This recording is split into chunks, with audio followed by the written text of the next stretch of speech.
بے اعتدالی ہمیشہ آپ کی طبیعت میں امبیلنس کریٹ کرتی ہے، باطن میں اضطراب کریٹ کرتی ہے۔ جب آپ کے اندر سکون نہیں ہے تو سمجھو کہ آپ بے اعتدال ہو۔ اس لیے کہ قرآن حکیم میں گناہ کا ایک دوسرا معنی بھی ہے، اسراف، اور لا خیر فی الاسراف، اسراف میں کوئی خیر نہیں۔ جب انسان کی وہ اجتماعی صفات جو پوری زندگی گزارنے کے لیے اگر وہ بے اعتدالی سے خرچے گا تو جب اس نے ایک، ہو سکتا ہے وہ مرے نہیں، مگر 60 برس تک اگر کسی انسان نے اعتدال سے صحت تک پہنچنا ہے تو بے اعتدالی سے مرض تک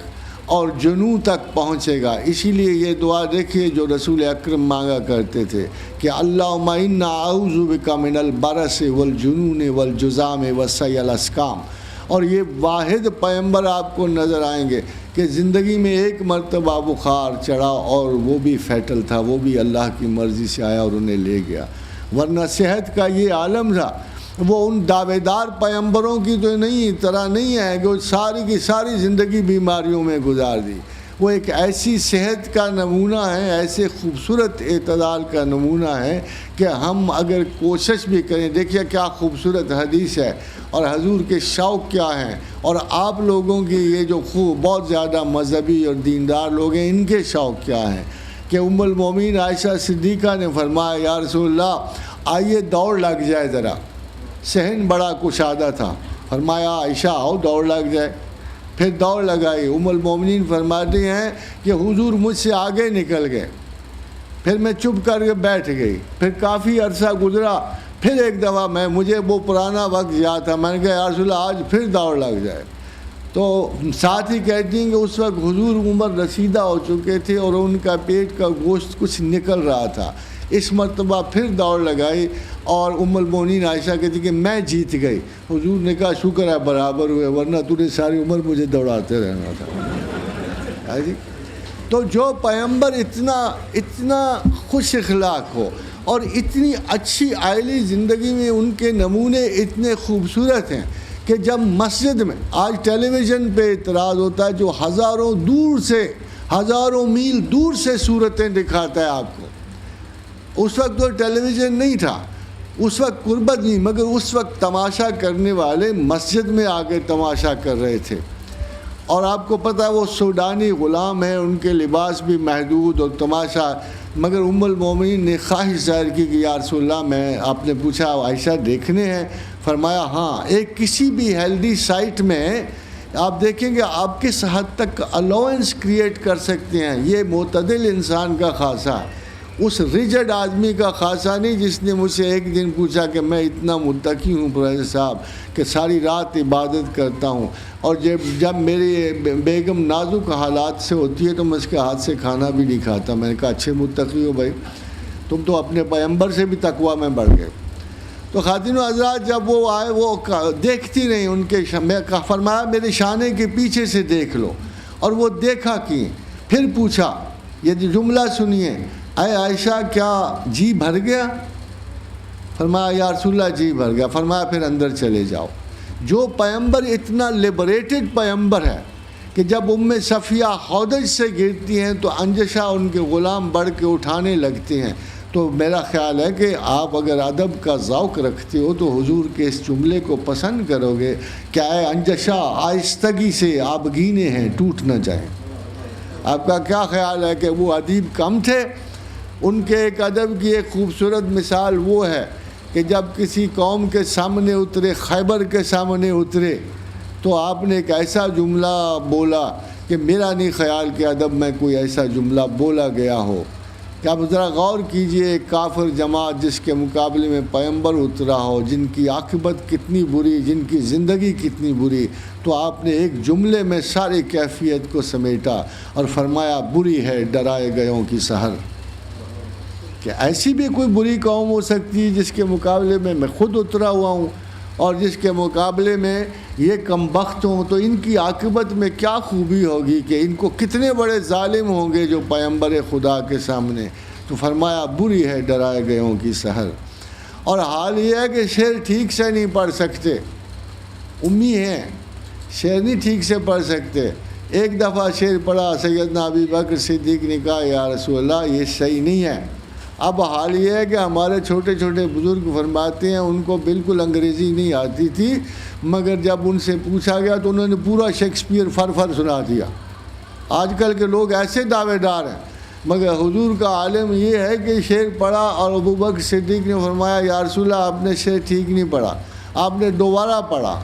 آپ نے پھر ٹھیک نہیں پڑھا۔ تو حضرت ابو بکر نے کہا کہ رب کعبہ کی قسم ہے آپ اس کام کے لیے نہیں بنائے گئے، آپ اللہ کے رسول ہیں، آپ کو ان لغو باتوں کی طرف اللہ نے توجہ ہی نہیں دینے دی۔ یعنی آپ کے استاد نے آپ پر بلاک لگایا ہوا ہے، کسی فضول بات کو آپ کی سماعت تک پہنچنے نہیں دیتا، آپ کو کچھ سیکھنے ہی نہیں دیا۔ جو لوگ یہ پوچھتے ہیں کہ اللہ کا رسول کا علم کیا تھا، ان سے پوچھو بھئی کسی کا علم کیا ہوتا ہے؟ بڑے سے بڑے پڑھے لکھے بندے کا کیا علم ہوتا ہے؟ بڑے سے بڑے پڑھے لکھے لوگ، آج دیکھو ہارورڈ یونیورسٹی آئنسٹائن کے نام پہ چل رہی ہے، بڑے یونیورسٹی ہے، بڑے پڑھے لکھے لوگ جاتے ہیں۔ لنڈن اسکول آف جو اکنامکس ہے ایڈم اسمتھ کے نام پہ چل رہا ہے، بڑے استادوں کے نام پہ بڑے مکاتب چلتے ہیں۔ جس پوری اکیڈمی کا استاد ہی ایک اور وہ اللہ ہو، اس کی تعلیم کا کیا پوچھنا ہوتا ہے؟ جب رسول اللہ کو امی کہا گیا تو اس کا مطلب ان پڑھ تو نہیں ہے۔ بڑا غیرت مند استاد تھا رسول اللہ صلی اللہ علیہ وسلم کا، اس نے کہا ایسا نہ ہو کہ میرا شاگرد کسی بات کو مکس کر لے، ایسا نہ ہو کہ لوگ غیر کی باتوں کو میری باتیں سمجھ لیں۔ ٹوٹل بلاک کر دیا ساری انفارمیشن کو آقا اور رسول پر، اور صرف وہ انفارمیشن جو خود دینا چاہتا تھا رسول اللہ کو دی۔ اسی لیے ان کے تعلیمی اعتصاب میں ہم کسی غیر استاد کا ایک ذرا برابر شمع برابر اثر بھی نہیں پاتے، because he had to convey a message, اور میسنجر کو اجازت نہیں دی گئی کہ وہ میسج میں کسی اور کلام کو مکس کرے۔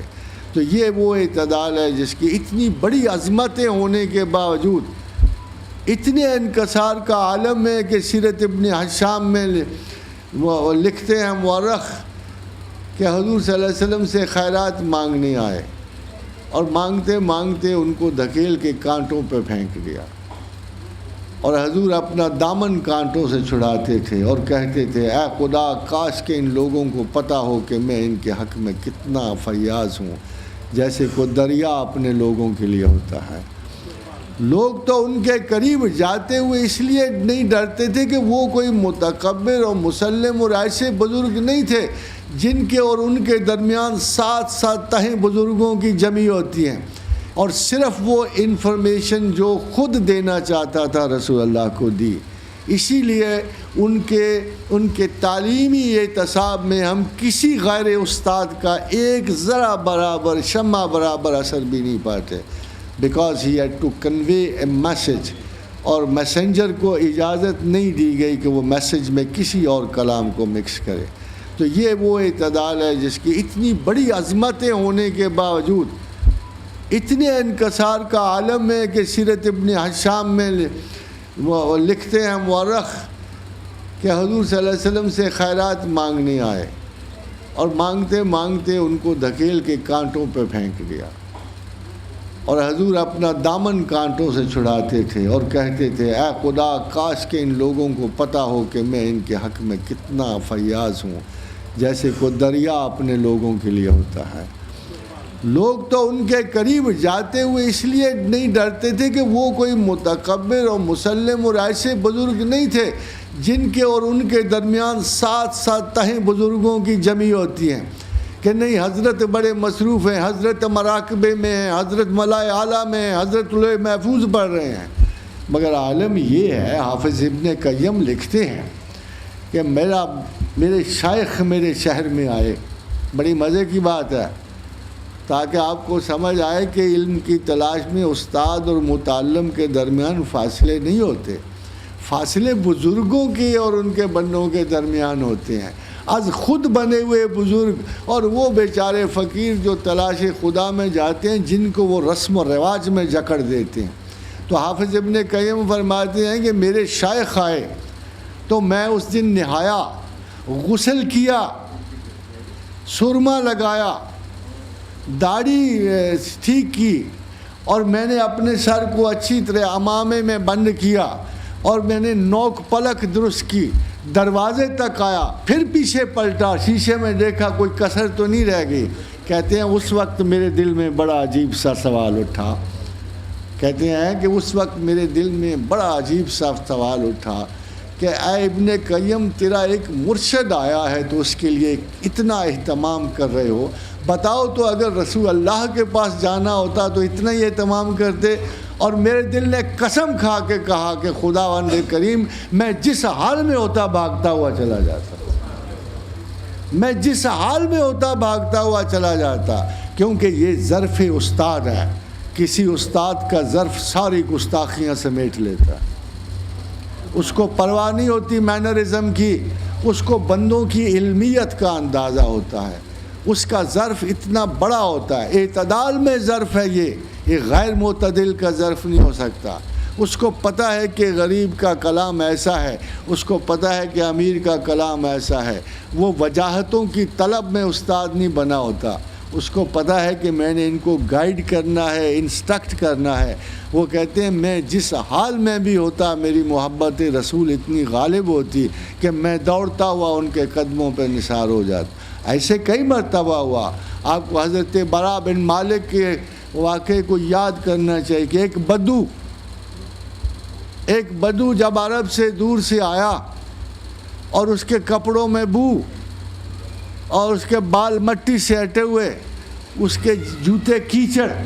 جب دربار رسول میں آیا تو بڑے بڑے شریف اصحاب نے ناک بھون چڑھائی۔ آخر کچھ نہ کچھ تو صفائی کا اہتمام ہوتا ہے نا۔ کسی نے کہا ہوگا یار رسول اللہ کی خدمت میں آئے ہو تو صاف ستھرے ہو کے آ جاتے،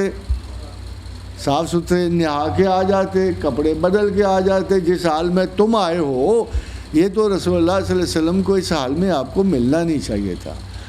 حضرت نے فوراً احساس کر لیا کہ ان کا تناؤ میرے اس مخلص پہ اثر ڈالے گا۔ یہ بڑا عالم ہے، بڑا استاد ہے، اس کو کہتے ہیں ظرف اعتدال، کہ فوراً اندازہ لگا لیا کہ ان کا تناؤ اس میں احساس کمتری پیدا کر دے گا میرے اس مخلص میں۔ آپ نے فرمایا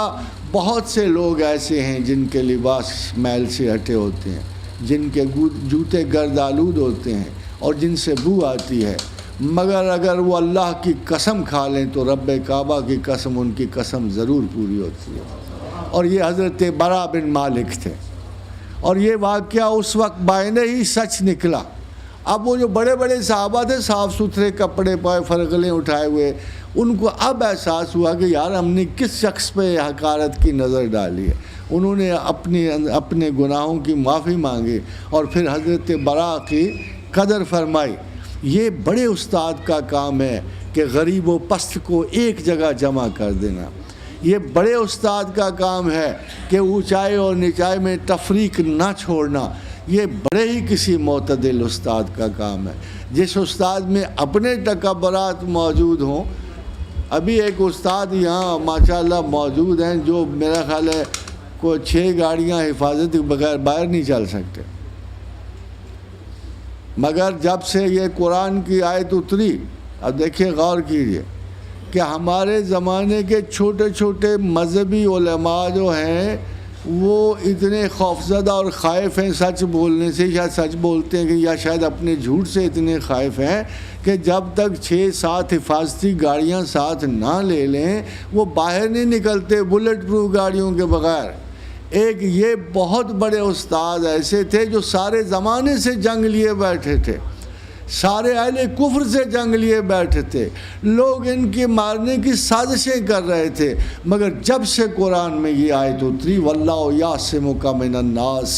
کہ اللہ تجھے لوگوں سے بچائے گا، حضور نے ہر قسم کی حفاظت ترک کر دی تھی۔ اتنا اعتبار تھا۔ تو خاتون حضرات، اعتدال اللہ کے رسول کا نام ہے۔ اعتدال کو رونق ملتی ہے، وجود ملتی ہے اللہ کے رسول سے۔ آپ یہ کہہ سکتے ہو کہ میں اللہ کا رسول نہیں ہوں، آپ یہ کہہ سکتے ہو کہ میں مرتبہ رسالت تک نہیں پہنچا، آپ یہ کہہ سکتے ہو کہ ہم اصحاب رسول نہیں ہو سکتے، آپ یہ کہہ سکتے ہو کہ ہم تابعین کے درجے تک نہیں پہنچ سکتے، پھر بھی آپ اعتدال کے قریب ان کی ان کے نقش قدم پہ چل کے پھر بھی آپ اعتدال پا سکتے ہو۔